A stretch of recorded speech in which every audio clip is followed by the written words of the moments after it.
Kam kënaqësinë me mirëprit sot në zyrën e Miftinisë së Shkodrës, 3 miq të zemrës, kryetarin e komunitetit musliman shqiptar të Zvicrës, vëllaun edhe mikun tim të vjetër, Mehas Efendi Alia,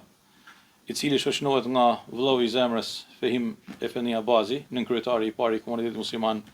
shqiptar në Zvicër, njëkohësisht edhe drejtues i qendrës islame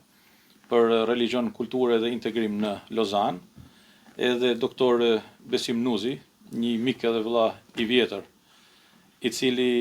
ka shërby për kohë në Myptininë e Tiranës, pastaj e ka thirrë Zoti për me shërby në Langenthal,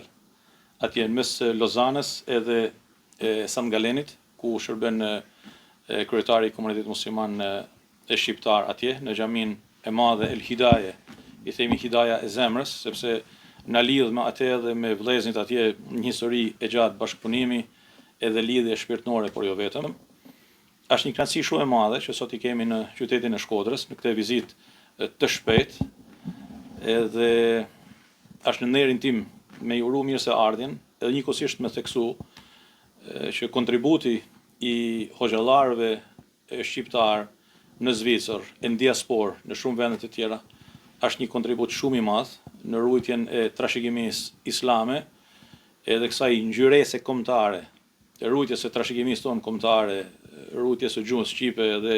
traditave tona më të mira. Edhe për mua një kënaqësi e veçantë të jem në zyrë të miftiut të nderuar, Muhamet Efendi Sytari, në Myftininë e Shkodrës, në këtë qytet me qytetërim, me zhvillim, me kulturë. Ishim këtu për të shpreh falënderim për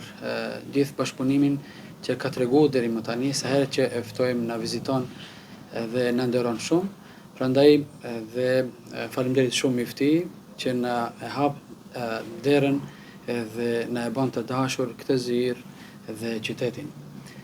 Lut Zotin që të keni shumë sukses dhe t'ju ruaj juve dhe gjithë qytetarët e Shkodrës, të Shkodër, të begat dhe të nderuar.